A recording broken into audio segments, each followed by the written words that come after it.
Welcome to a special edition of Inside Carolina, Inside the Lines.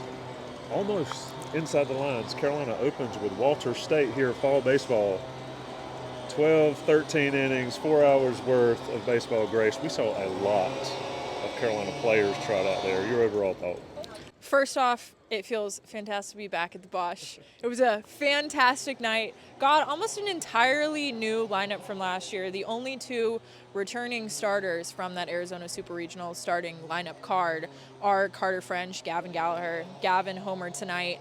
But most of this team in the field on the dirt, they're all new. So this was really the first time that we got to see the potential that this Tar Heel team has. Scott Forbes rolled out. He started with his old reliable Jason DeCaro on the mound, went to Ryan Lynch, Folger Boaz, and then the arms kept going from there. But I think what really stood out to me is just some of the options that he has defensively. I think this is one of the first years in recent memory where we kind of know where each guy is going to fit in a group. We know this guy will be in the infield group. This guy will be in the outfield group. But we don't really know exactly where they're going to be.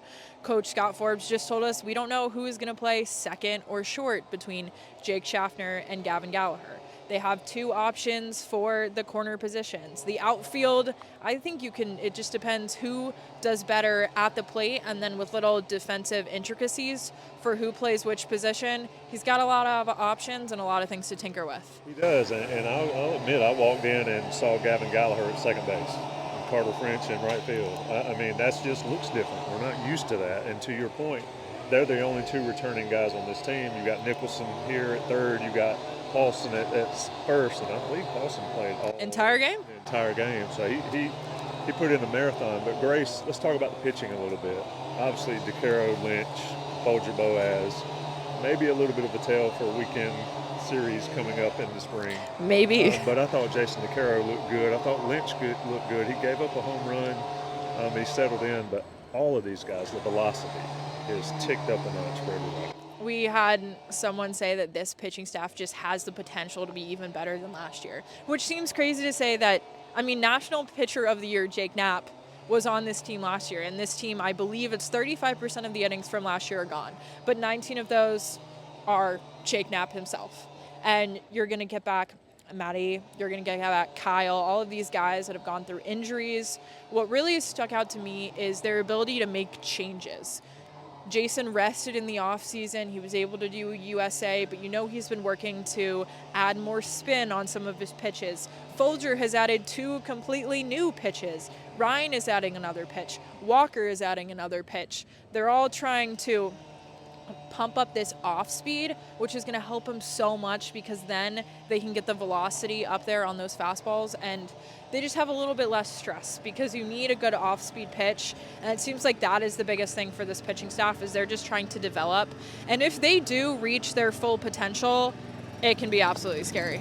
Let's talk about the power this team could have. You've got power on the infield, you've got power in the dugout.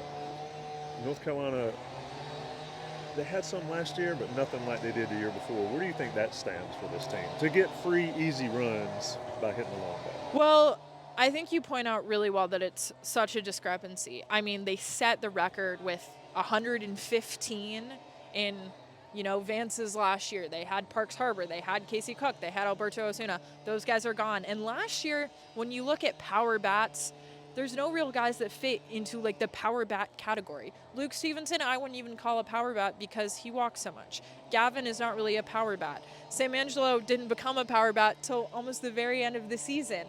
So they didn't really have a true guy that comes up. I think one of the biggest ones might have been Hunter, but Hunter's average was higher than you normally would have for a guy with power like that.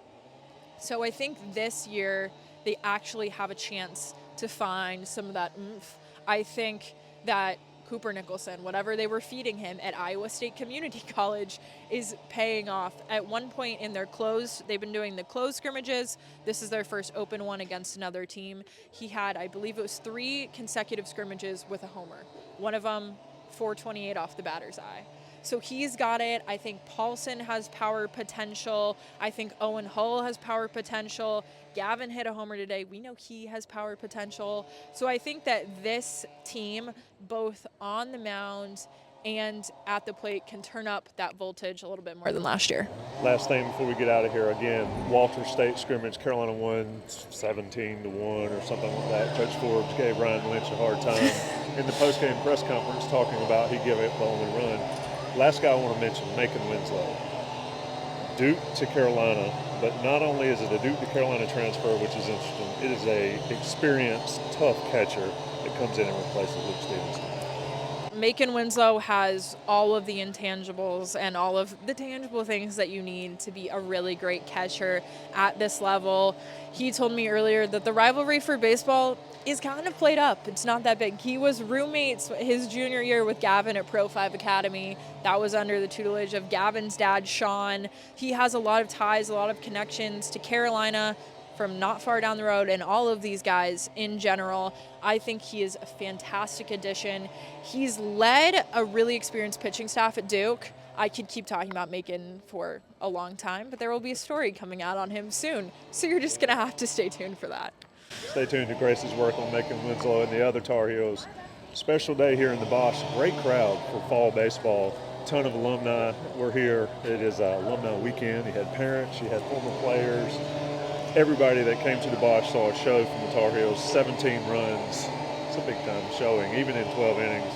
That's Grace Nugent. I'm Tommy Ashley. We're sponsored by Johnny T-shirt. Inside the Lines is back already. I felt like we weren't even gone. Tommy and Grace are back, and we're not leaving anytime soon. Stay tuned for more coverage from Inside Carolina.